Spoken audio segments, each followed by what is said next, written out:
This week on the Sequoyah Scribe Newscast, we investigate a recent event at Sevier that allowed students to make their own catapult. We take a closer look at a unique club at Sevier Middle. And in our sports segment, we sit down with the coaches' pots for their take on the recent girls' basketball season. All this and more is coming up on SSN.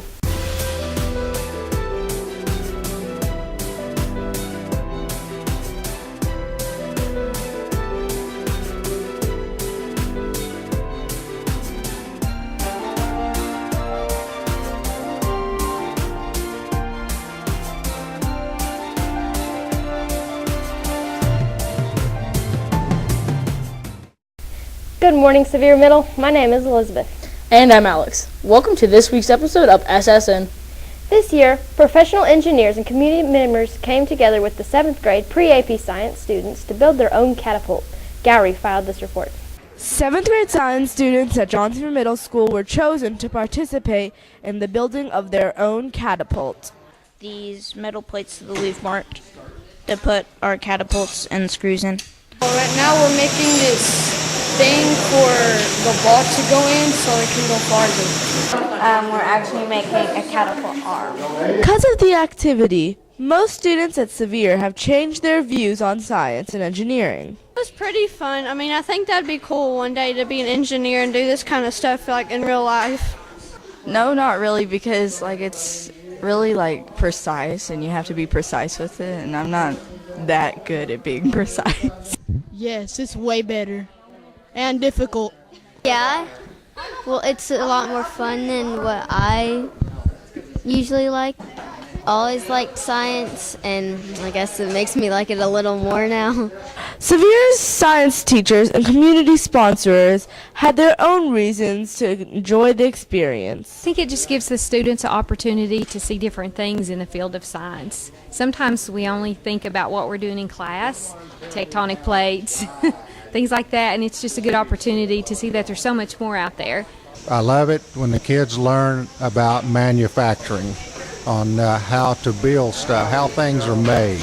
We use a lot of machinery, a lot of hand tools. We do a lot of reading of drawings, learn how to make measurements. They have a good time at this. I do. I enjoy doing anything with kids. I volunteer in a lot of different ways through Eastman. Reporting for SSN, this has been Gowrie. On Wednesday, March 11th, the students and faculty of Sevier Middle School had to evacuate due to smoke in the upstairs hallway.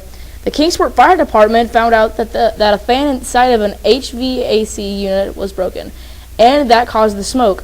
All after-school activities were canceled on Wednesday. A recent snowstorm caused Kingsport City Schools to miss 8 days of school.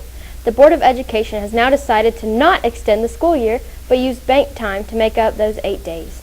The school year will end as planned on May 20th. On Monday, March 2nd, the Tennessee High School Press Association hosted their annual Student Journalism Awards. The Sequoyah Scribe student newspaper and SSN both participated in the awards ceremony.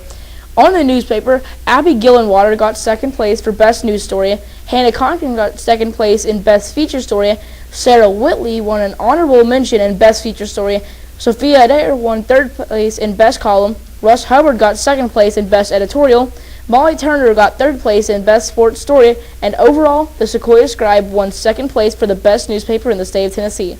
For SSN, Gowrie won an honorable mention for Best TV Reporter, and overall, SSN won an honorable mention for Best Newscast. There are many after-school clubs at Sevier Middle School.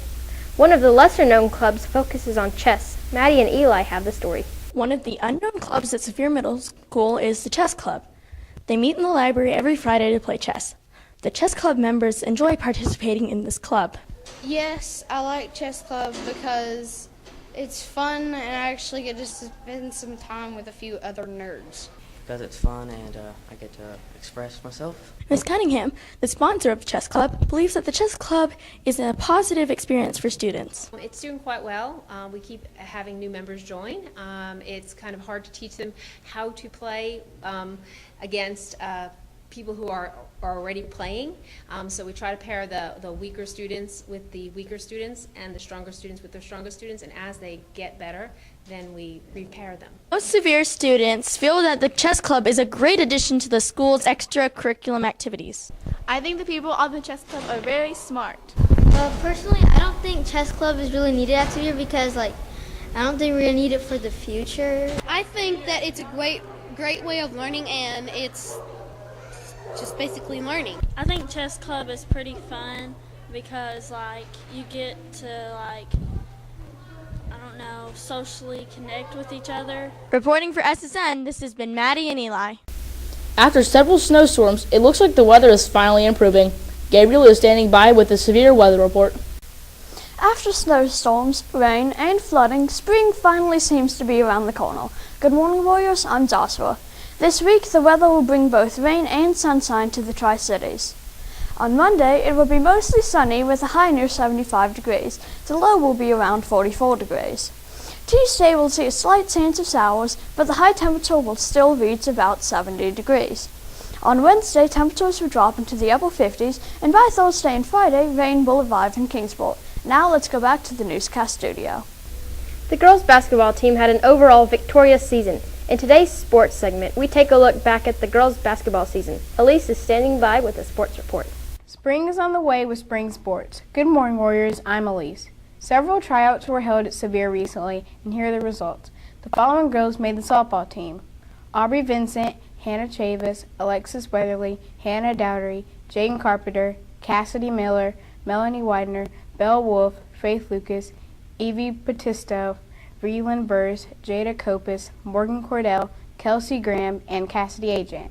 The following students made the 2015 through 2016 dance team: Molly Kate Blaylock, Elizabeth Birch, Sally Chacombe, Logan Cordell, Blakely Gamble, Sophia Saverda, Callie Sidham, Kristen Thornlow, Ashley Webb, Piper Whitmore, Michaela Wilder, Katie William, Sophia Ahmad, Anna Kate Reading, Regan Buttrey, Lily Calhoun, Ava Elsevier, Caroline Gilbert, Lacey Gott, Paige Hubbard, Riley Lockhart, and Addison Metcalf.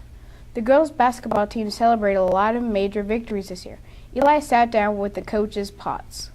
This is Eli. I'm here with Mr. and Mrs. Potts to talk about their successful basketball season. The girls' basketball team has had a strong season. Why do you think they did so well this year? We did really well this year because we spent a lot of time in the gym in the off season. We spend 6 days a week practicing throughout the season, and we're in the gym at least once or twice a week throughout the off season months. This year's basketball team, we were more like a family. We spent a lot of time on and off the court. They really worked well together. They knew each player had a role this year, and they did a great job working together in teamwork. Who are some of the season's greatest players and why? That's a tough question. Like Coach Potts said, a lot of people on this year's team had to accept a certain role for us to be successful, and after our players decided to accept a role and buy into that, we had tremendous success.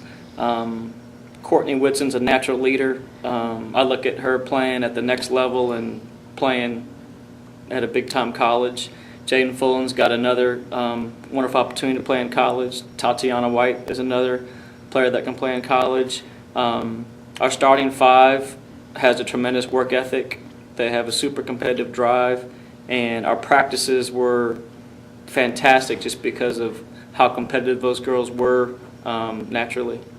Everyone had a different role. We talked about that. Like Macy Garst was our defensive leader. She was great. She didn't score a lot, but she, made up for it on defense. Claire Chapman, Molly Hopkins, they all did a great job. I talked about having roles. If Courtney was having a bad scoring game, Jaden Fullen would step up, and they knew they supported each other and did well. The only 2 games we lost this year, one game Jaden Fullen fouled out, and the other game Courtney Whitson fouled out. So what that tells us is if Courtney and Jaden are in the game at the same time, then we can't lose. What is your proudest moment this season? Our proudest moment was winning area, of course. We came back, we played Greenville. We had beaten them several times this season, but they actually came here and had us down 14 points, and halftime we just pulled us together and we looked at the girls and we told them we are not going to lose this game and to play hard, and we came back and actually won that game by 1 point, which I think that was one of the happiest moments of this season because the girls deserved it. They put in their time and they deserved that game. What was your biggest disappointment or scariest moment this season? Our scariest moment this season probably had to be at the Robinson Sevier basketball game at Dobbins-Bennett.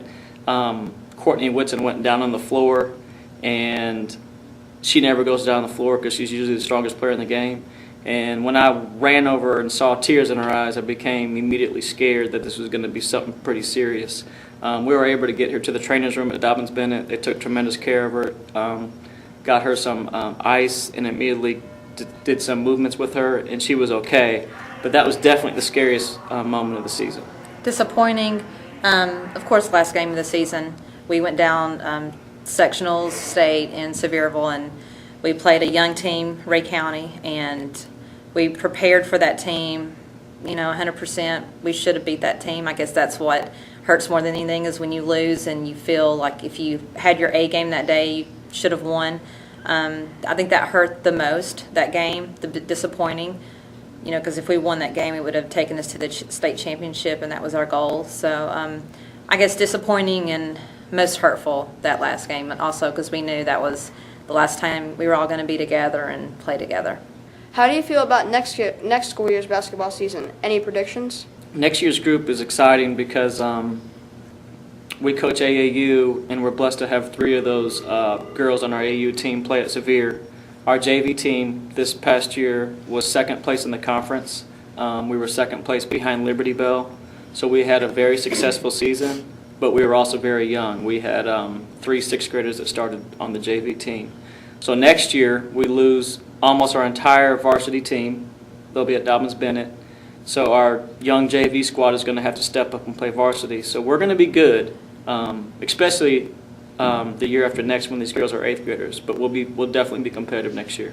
What's special about our JV team is that they all put in time off the court all year round. So they don't mind coming in, all year round and getting ready for the season. On Monday, the Warriors softball team will take on Robinson Middle in an away game starting at 4:30 p.m. The softball team will also be in action on Tuesday against Greenville at Sevier starting at 5 p.m. The varsity baseball team will also be in action this week and will take on Churchill Middle at Hunter Wright Stadium on Monday starting at 4:30 p.m. They will be in action again on Thursday against Liberty Bell at Science Hill starting at 4:30 p.m. The JV Warrior baseball team will be in action on Tuesday against T.A. Duggar in an away game starting at 4:30 p.m. Well, that's it for this week's Sevier Sports Report. Now let's go back to the newscast studio. What clubs should be added to the club roster of John Sevier Middle School? Alise and Joshua hit the halls to find the answer. John Sevier has many clubs, but what clubs do students think are missing? SSN hit the halls to find out what you think. No, I think that Sevier is actually really good. I don't think we need any more clubs. I think that we should add an acting club just to practice acting, and whoever wants to be an actress when they grow up like me. I think we should add a gymnastics team so people can be more flexible. I'd like to be a part of the Nike and Under Armour club because they wear all Nike and Under Armour and it's really cool and you make it look awesome and you'd be fancy and all this stuff. See Nike right now. The step team because I think it'll make kids happier and just another club to do. If you want to tell us your opinion on clubs, tweet us at the hashtag #SSNHitsTheHalls and your comment could be featured on next week's episode. Let's go back to the newscast studio. Well, that's it for today's installment of the Sequoyah Scribe Newscast. Next week, Gallery takes a look at the Locks of Love program. Joshua and Alise investigate the recent changes to the student council elections. Gabriel and I cover the faculty-student basketball game. I'm Elizabeth. And I'm Alex. Have a great day, Sevier Middle.